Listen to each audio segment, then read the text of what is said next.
periodistas y lo que reporta uno y cómo lo reporta, habría que estar al pendiente de cómo se reporta la muerte de Jimmy Carter, solo por mencionar el ejemplo del expresidente de Estados Unidos, quien mantuvo una relación cercana con el pues, gran líder de la revolución cubana, Fidel Castro, ahora que le escupen veneno a la presidenta de México, Claudia Sheinbaum, por hablar de los países gobernados desde una visión progresista como Cuba, Venezuela, Nicaragua, ya la están diciendo alineada a las dictaduras.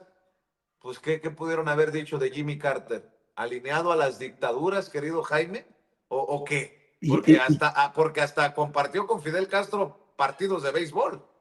Así es. Y yo creo que la muerte de James Carter marca el fin de toda una era en Estados Unidos, el fin de una era donde la política y los medios de comunicación aún conservaban estas señas de identidad que identificaban una democracia avanzada, ¿no? Yo creo que James Carter fue el último presidente que causó menos muertes, quizá fue el presidente más decente que haya conocido Estados Unidos, y aunque fue presidente de un solo mandato, no hay que olvidar que James Carter estuvo detrás de los acuerdos de paz de Camp David entre Israel y Egipto. Fue un hombre que no se cortó la lengua, nunca le temió al poderoso lobby judío, al movimiento sionista. Fue uno de los presidentes que más denunció los abusos del Estado de Israel, de Benjamín Netanyahu contra el pueblo palestino. Corrígeme, Jaime, corrígeme. ¿Jimmy Carter fue el único presidente hasta el momento que no ha declarado una guerra?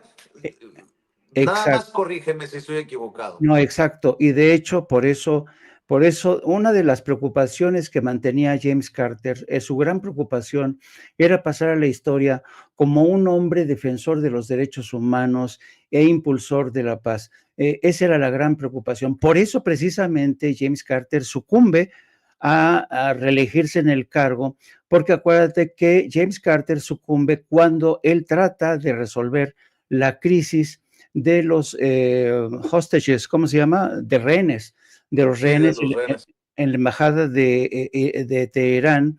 Y en ese entonces los republicanos que estaban empujando la candidatura de Ronald Reagan le boicotearon hasta el último momento esa posibilidad.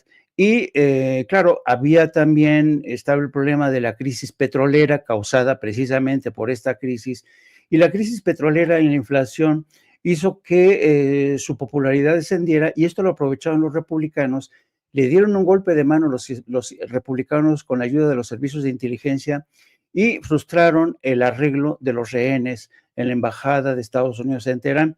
Una vez que gana Ronald Reagan, ese mismo día son liberados los rehenes de la embajada de Teherán, y por eso James Carter pasa a la historia como uno de los presidentes que navegó contracorriente contra este grupo de halcones neoconservadores que acostumbrados a invadir. Estoy leyendo precisamente un libro muy interesante que quizás vale la pena rescatar en el contexto de lo que está haciendo The New York Times con esto de la crisis del fentanilo, y que marca una enorme diferencia con lo que fue la administración de James Carter. Se llama The Racket. The Racket es un libro que escribe Matt Kennard, The Racket.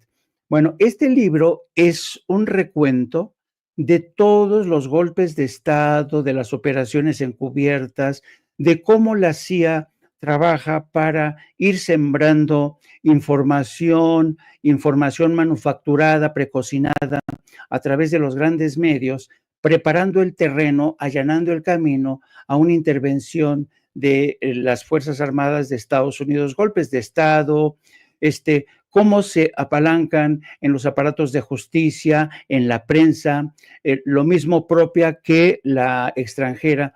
todo con tal de ir allanando el camino que favorezca los intereses de las grandes corporaciones de Estados Unidos, las industrias petrolera, la industria armamentista, la farmacéutica.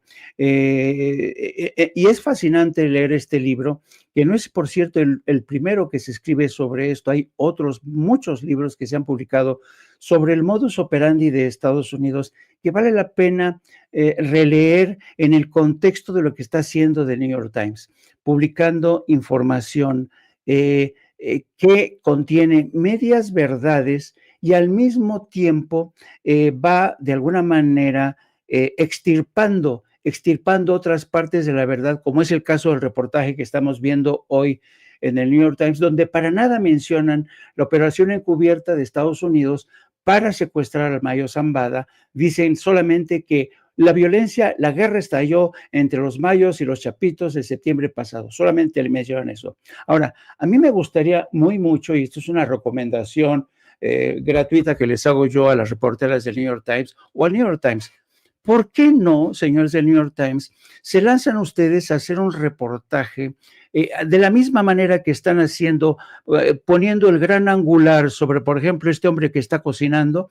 ¿Por qué no lo hacen con la familia Sackler, que es la propietaria de los laboratorios Purdue Pharma?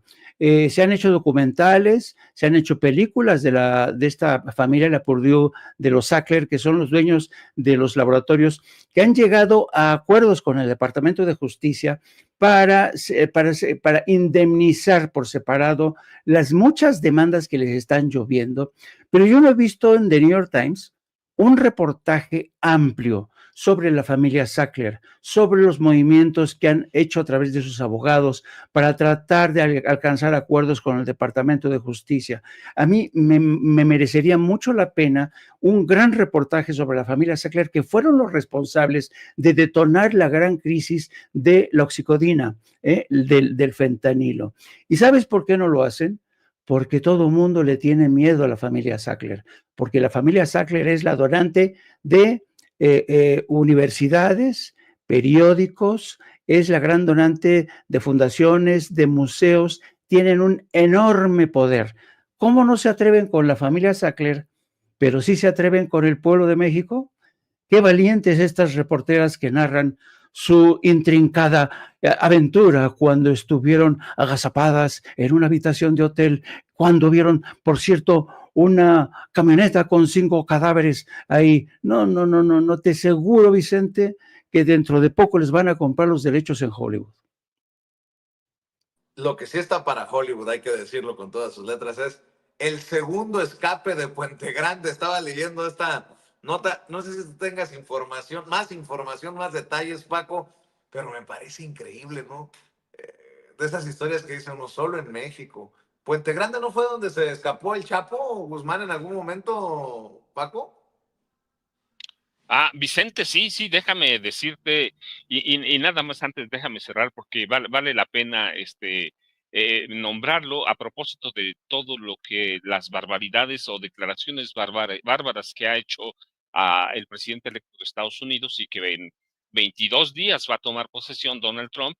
Hay que recordar, y a propósito de la muerte de Carter, en 1977 James Carter fue el arquitecto para forjar los acuerdos con Omar Torrijos, fíjate, el hombre fuerte de Panamá, hasta que lo asesinó el cara de piña Manuel Antonio Noriega, que estipulaba la devolución del canal de Panamá progresiva, lo que sea, este, a, a Panamá, a Panamá. Entonces, y se asumió plenamente la diplomacia como arma para negociar con otros países. Así que ese fue Jimmy Carter, yo digo que el último de los demócratas de Estados Unidos, que muere hoy y atestiguó, porque lo vio, a la caída de la democracia de su país para que llegara el gran imperialismo o el neonazismo de Donald Trump. Sí lo atestiguó porque lo vio, acaba de morir, pero vio el ascenso del imperialismo y neonazismo de Donald Trump. Y este hombre era la diplomacia, y yo digo que tomando en cuenta la historia de Estados Unidos, el último demócratas de Estados Unidos, pero esto es nada más para recordarlo. ¿Por qué? Porque las declaraciones que ha hecho Donald Trump sobre la necesidad, no la necesidad, prácticamente la idea de que Panamá le regrese el canal de Panamá, que tiene muchas más implicaciones.